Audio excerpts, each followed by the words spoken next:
Olá, estudantes, retornando para mais uma aula, e na aula de hoje, encerrando o capítulo 7 aí do Moisés, nós estaremos tratando de dilatação térmica. Uma boa aula a todos.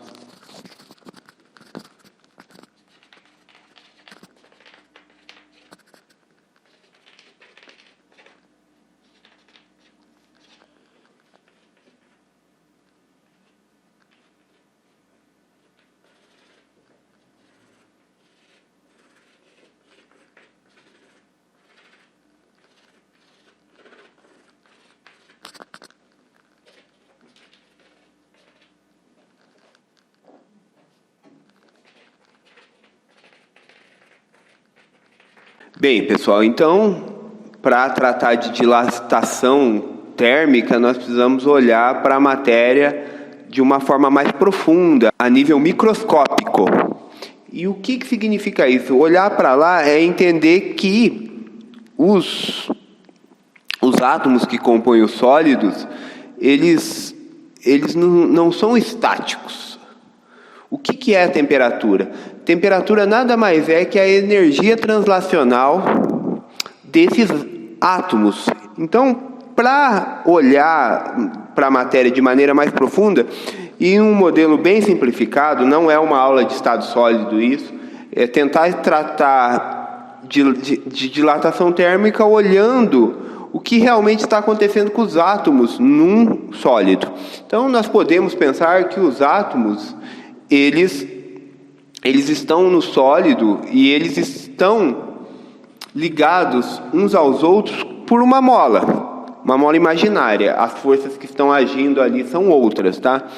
Então, o que acontece? Esses átomos em temperatura ambiente, eles vibram com uma amplitude de aproximadamente 10 a menos 9 centímetros e com uma frequência de 10 a 13 Hz. Então, uma amplitude muito pequenininha e uma frequência muito alta, ok? Então, o que acontece aqui é o seguinte: se eu aqueço o meu material, eu estarei fornecendo energia para o material. Consequentemente, se esses átomos aqui oscilador harmônico simples, a energia ela é proporcional à amplitude ao quadrado. Então, obviamente, se eu aqueço um material, aumentando a sua temperatura, como consequência desse aumento de temperatura, eu terei aumento na amplitude de vibração dos átomos ou moléculas deste material. Se há um aumento de vibração, aumento de amplitude, consequentemente, este material ele irá dilatar. Então, nós iremos considerar 3 casos, tá? Dilatação linear, dilatação superficial e dilatação volumétrica. Então, começaremos com a dilatação linear.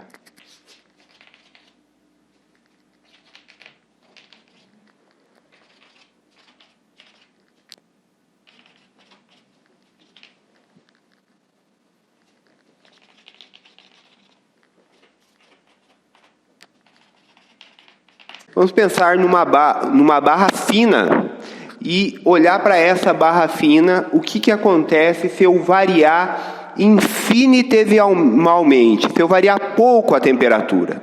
Então, para uma variação pequena de temperatura, eu posso escrever a variação do comprimento como sendo diretamente proporcional à variação de temperatura.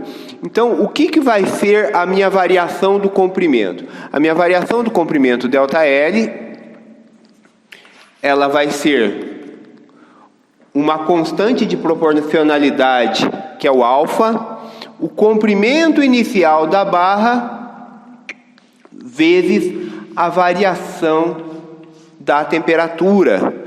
Então, como a minha variação de temperatura é pequena, eu posso escrever a variação no comprimento da barra como sendo diretamente proporcional à temperatura, ou seja, ela varia linearmente com a temperatura.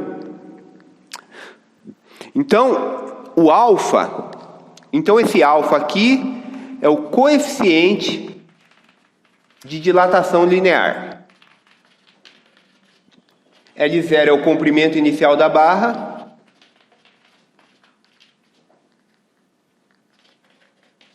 Então, uma forma de representar o comprimento final da barra é fazer isso aqui, ó. O comprimento final da barra é L, ele vai ser o L0 mais o meu ΔL. Consequentemente, o meu comprimento da barra, ele vai ser L0 mais alfa L0 ΔT. Ok? Então, dessa forma, eu consigo representar a dilatação linear da minha barra e o quanto, e consequentemente, o tamanho da minha barra após ela sofrer uma variação de temperatura. Então, agora eu vou só colocar alguns valores ali de coeficiente de dilatação linear, só para termos uma noção aqui de materiais que dilatam menos e materiais que dilatam mais, tá? Então, só para vocês terem uma noção, ó, o aço,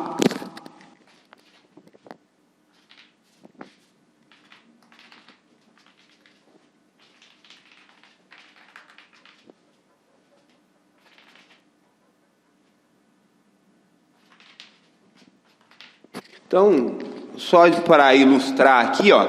Então, percebam que o coeficiente de dilatação linear ele é extremamente pequeno, ele é da ordem de 10 a menos 5, ok? Então, o que nós temos aqui? Para o aço é 1,1 vezes 10 a menos 5 graus Celsius na menos 1. Consequentemente, aqui ó, o alumínio ó, ele tem o dobro do coeficiente de dilatação do aço. Então, o alumínio dilata mais que o aço. O vidro ele dilata muito menos que aço e alumínio, ok? Isso é perceptível, né? O vidro ele não sofre tanta dilatação com a variação da temperatura.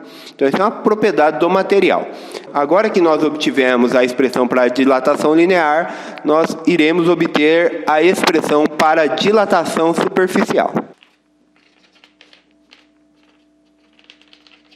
Então, bem simples, tá? De se obter a dilatação superficial. Então, aqui nós vamos pensar no caso de uma superfície com comprimento L1 e L2, tá bem? E aí nós vamos fazer a seguinte análise, ó. A razão entre a variação da área dividido pela área total, ela pode ser escrita como a delta L1 vezes L2, que é a área, dividido por L1, L2. Aqui a única dificuldade aqui, nesse caso aqui, é calcular esse delta L1 vezes L2. O delta L1 vezes L2, ele é escrito dessa forma aqui, ó, delta L1, delta vezes L2 mais delta L2, delta L1 vezes L2 mais delta L1 vezes delta L2. Então, você tem que calcular a variação para todos os casos. Então, primeiro, varia o primeiro, fixa o segundo, fixa o primeiro, varia o segundo, varia o primeiro, varia o segundo. Dividido por L1 vezes L2. Então, o que nós temos aqui é o seguinte. Esses termos aqui, ó, esse termo e esse termo, eles são proporcionais a alfa. E esse termo aqui, ele é proporcional a alfa ao quadrado. Então, vamos lá para outra lousa e ver o quanto que vale o alfa aqui, ó. O alfa é da ordem de 10 a menos 5. Alfa ao quadrado aqui, ó, é 10 a menos 10. E esse termo aqui é 10 a menos 5. Então, percebam que 10 a menos 10, ele é muito menor que 10 a menos 5, ele não contribui nessa soma. Então, esse termo aqui, ó, eu posso descartar ele e considerar esse termo nulo. E aí, dessa forma, eu consigo escrever a minha expressão para a dilatação superficial.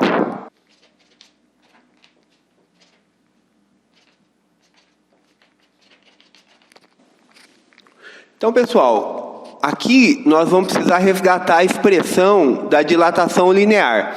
Então, eu vou escrever ela aqui no cantinho, só para vocês lembrarem aqui, ó, que para a dilatação linear, ΔL é igual a alfa L0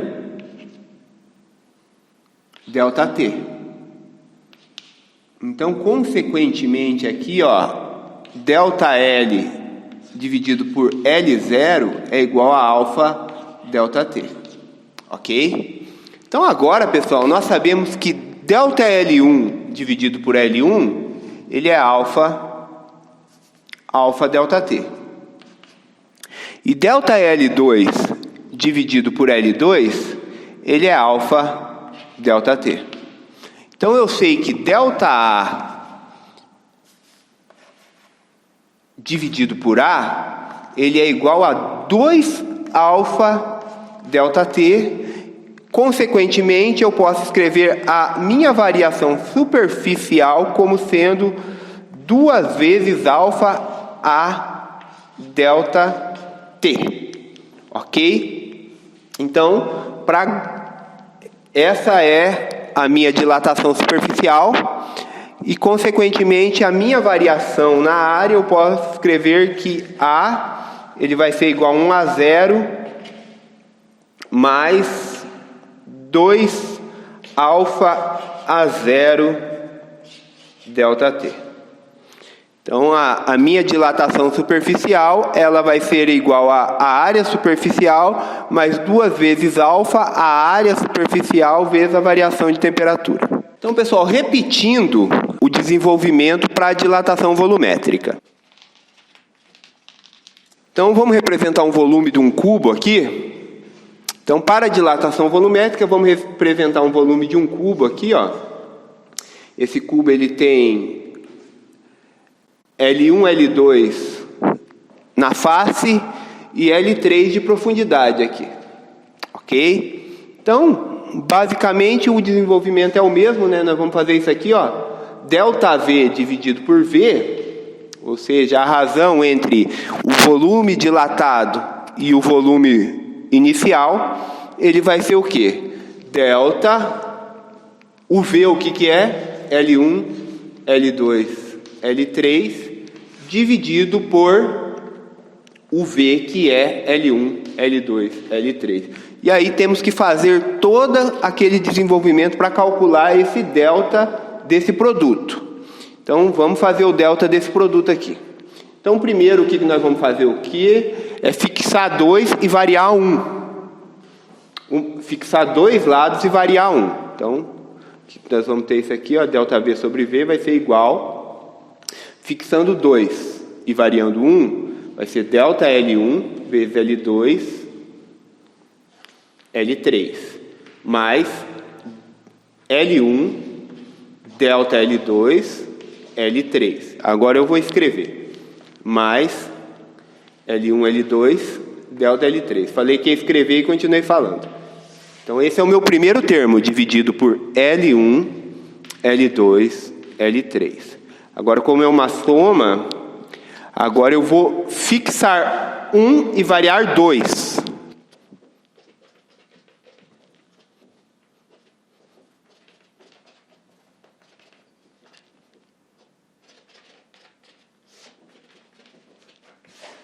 Então, fixando 1 e variando 2, ΔL1, ΔL2 vezes L3, ΔL1 vezes L2 vezes ΔL3, fixa L1, varia L2, varia L3, ok? Tudo isso dividido por L1 vezes L2 vezes L3. Agora, a última situação é variar todos.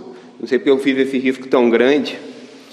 Mas é esse último termo, ele vai ser esse aqui, ó. ΔL1, ΔL2, ΔL3 dividido por L1, L2, L3. Então, lembrando lá que o coeficiente de dilatação linear é da ordem de 10 a menos 5, esses termos aqui, ó, eles são todos proporcionais a alfa quadrado.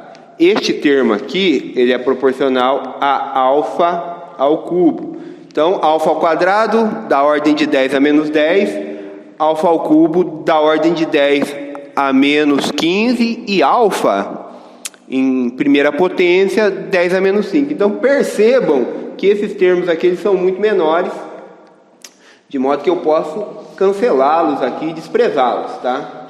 Então, eu desprezo eles porque eles são muito menores em relação à primeira linha da minha soma. Então, agora, reescrevendo essa equação.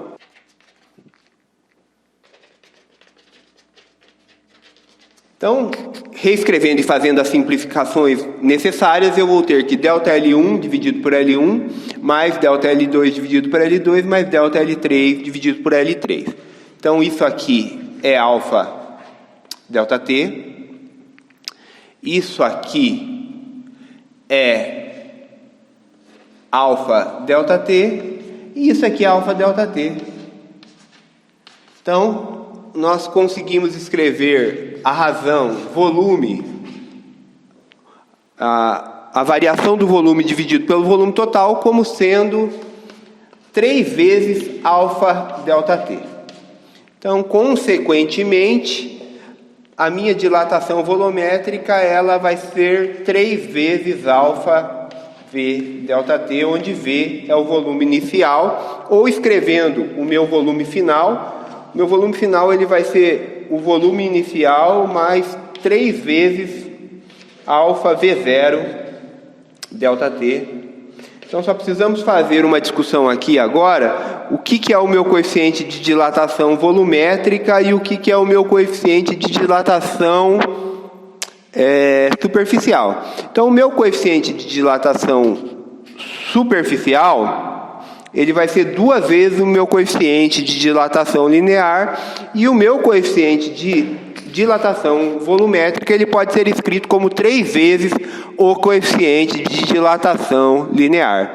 Então, encerramos aqui a nossa aula sobre dilatação, e na aula que vem nós já vamos estar entrando na discussão sobre calor e primeira lei da termodinâmica. Muito obrigado por assistirem às minhas aulas e bons estudos.